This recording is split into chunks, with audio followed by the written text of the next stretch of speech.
jardin mouillé, which roughly translates, means the wet garden or the moist garden. It's inspired by a poem about a garden that I assume was either rained on or had the sprinklers turned on, one of the two. So it's a favorite of mine. The next piece I'm going to play for you is a piece by J.S. Bach. I'm not going to tell you who J.S. Bach is because I think you all know who J.S. Bach is.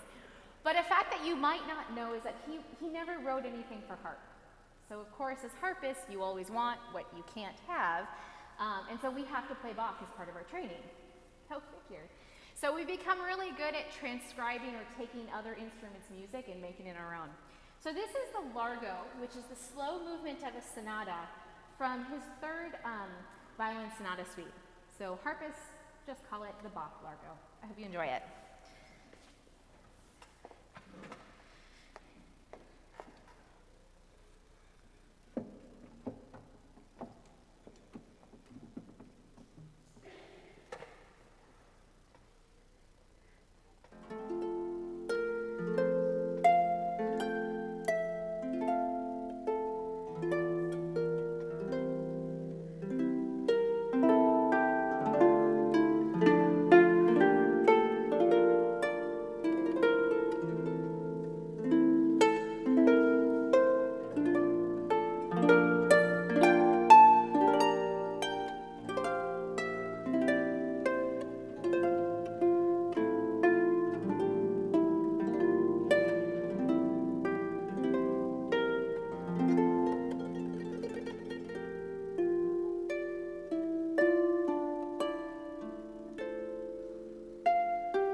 to laugh and say that if Bach had dressed up for Brahms, you know, as Halloween, that's the type of song he would write. It's very Brahms. Anyway, this next piece is a piece called Etude des Concerts. It's by a harpist by the name of Felix Godefroy. Now, Etude des Concerts basically means, an etude is a lesson piece.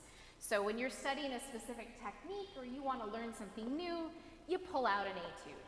This piece, though, is never learned and studied. It's only done on stage. So he kind of added, Godefroy added des concerts afterwards just for fun. So I hope you enjoy it. It's one of my favorites.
sorry to everybody on YouTube who just heard me bump the mic. Thank you, it's one of my favorite pieces. So the next piece I'm going to play for you is a theme of variations, but before I do, I find it's kind of fun to have a little bit of an idea of what I'm actually doing. Since there's more of you here than I expected, I'll give you a little Harp 101, since, you know, they're trying to train me to be a teacher, so you can evaluate me and tell me if I'm any good. The harp and how it works essentially is each of these strings, you might notice, has anybody noticed these little discs up here moving? So what I'm doing is most of you I hope can't tell, although I might have glanced once, there are 7 pedals on the floor behind me. So every time there's 3 notches per pedal. So every single note on this harp has a pedal attached to it. There's a steel rod that goes up through the column, which is hollow. Now you know, more than most people do. And it comes through here, and when I move this pedal, these little forks turn. So what that does is that changes the length of the string. And effectively in doing that, I'm able to get a half step out of every single note. So you might hear some clunking before and afterwards. It's because I have to remember where all my pedals are. And if I forget, you'll know. So for example, here's a C string. Right now it's flat. If I engage it 1 notch down with my foot, it becomes natural. And if I go 1 more, it becomes sharp. It's a little bit out of tune, sorry. They don't like to be in tune, but you've seen me tune already. So when you see a harpist in an orchestra play what we call a glissando, that's actually created with our feet. So I change the pedals so it sounds like instant Disney. And I run my fingers. So you're going to hear a few of those glissandos in the next piece I play. Another trick that you've already seen me play, it's called a harmonic. You might have seen sometimes they plunk, and sometimes they sound like a bell. It's a little bit easier if I sit down. What I'm doing is I'm cutting this string in half with my palm, and then I'm reaching over and I'm grabbing the higher part of the string with my thumb. And what that does is that gives me the octave above.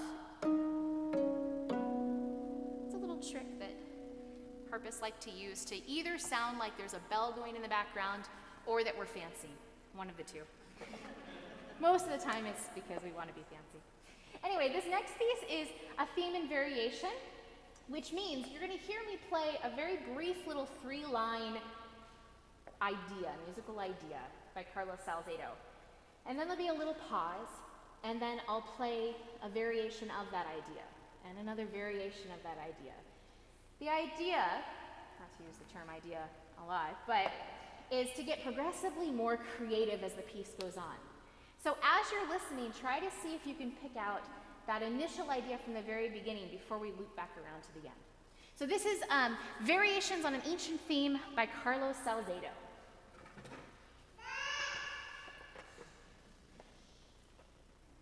I think Michael approves.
dad today. That one makes me tired.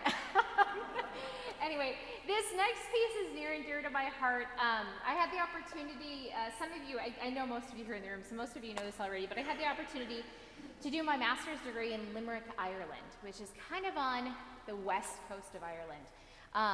And I bring this up because there's a movie. Some of you, has anybody ever seen Angela's Ashes? Anybody? You've seen it? It's so sad.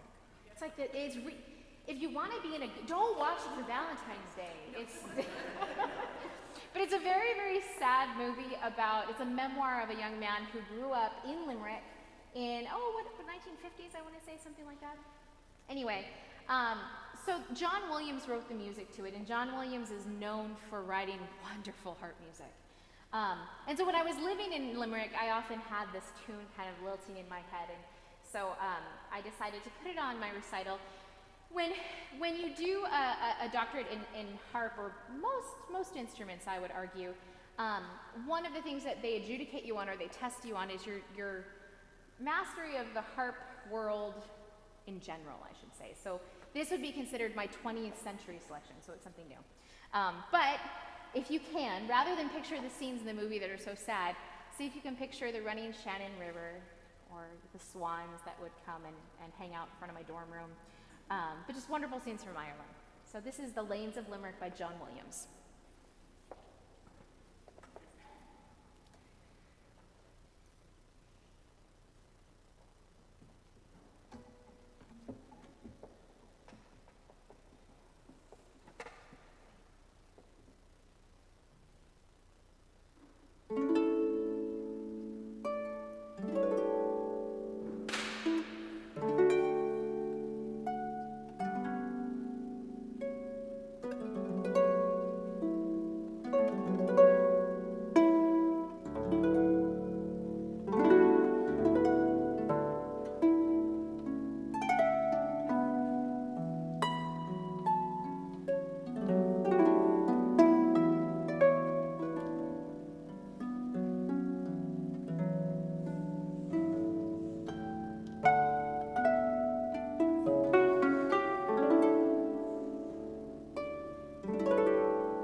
So I promised my mom I would sing one song. So before I finish, I promise there's only one song left.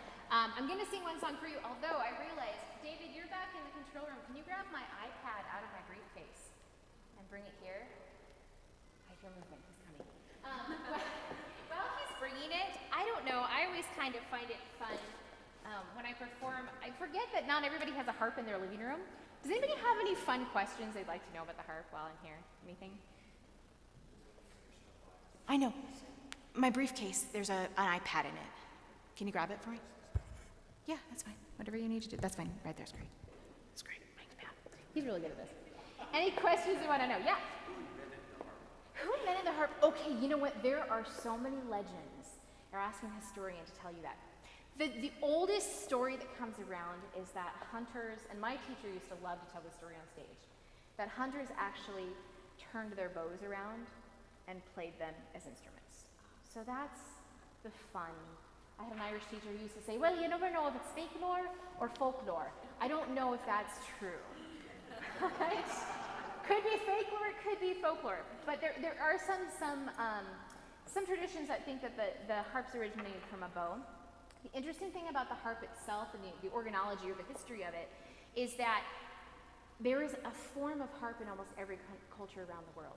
So the bigger question is, this harp was invented, this specific model was invented in the 1800s with this mechanism. Before that was the lever harp, which the one we play here in America really came from Wales, and that's been around since the 9th century in that form. But there's records of harps in Egypt and Mesopotamia, so we don't actually know how old it is or who invented it specifically. This specific type of harp, though, the mechanism designed with that fork was developed by a company called Harp, and they were a piano making company. So they're the ones that invented this one. Other than that, I don't really know. Anybody else? Okay. Yeah. Do you have calluses on your fingers? I have nasty calluses on my fingers. Yes. Do I have calluses on my fingers? Yes. In fact, when I was an undergraduate, and I was kind of in the same mode that I am right now, where I was practicing for a recital, I don't really feel the ends of my fingertips anymore. My friends and I laugh because we can take hot potatoes out of the oven and it's not a big deal. But I went in to get a manicure with my friend, and the woman asked me, she went to file it down like you do your heel, and I was like, no, I need those. Don't touch those. But she asked me if I worked in a coal mine, and I was like, no, I play the harp. So yeah, I do have really big calluses. One more in the back. Did you have your hand up, anybody? Oh, yes, Rich.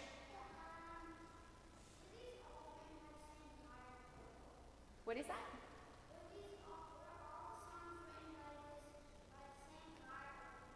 It's a good question. Were all these songs written by the same guy or girl? No, believe it or not, they were written, every one of my pieces was written by somebody different, except for the very last one I'm going to play for you after this one. That was also written by Godefroy. But no, they were all written by different people. Good question. Okay, so Father Luke isn't here, and it's Valentine's Day weekend. So I'm going to sing you a love song. I'm going to harken back to my gigging days. I used to work, actually I worked for a couple resorts over the years. One of them was the Westgate Hotel down in San Diego, and another one was the Ventana Lowe's Resort in Tucson, Arizona. And basically my job was to sit and serenade people. So I'm going to serenade you on Valentine's Day. This is Can't Help Falling in Love, at least my version of it. Give you a little fun version, and Father Luke might get mad at me, but you can fall in love with the Lord too.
take my whole life too. For I can't help falling in love with you. For I can't help falling in love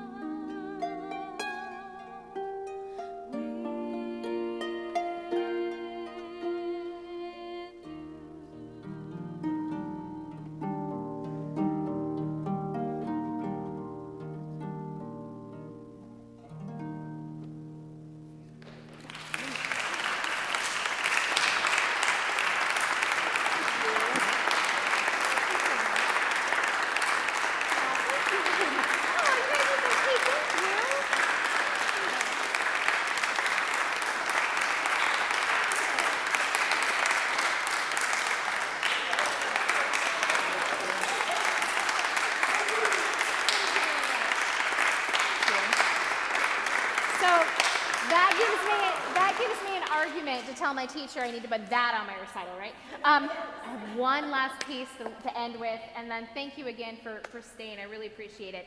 This piece is called La Danse de Sylph. It's by Felix Godefroy. It was my teacher in Arizona, who since has passed away, was one of her pieces that I, as a little freshman in college, looked up and said, oh my gosh, I want to play that someday. So it's taken a long time, but I'm finally able to. So enjoy La Danse de Sylph, and again, thank you for coming tonight.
Thank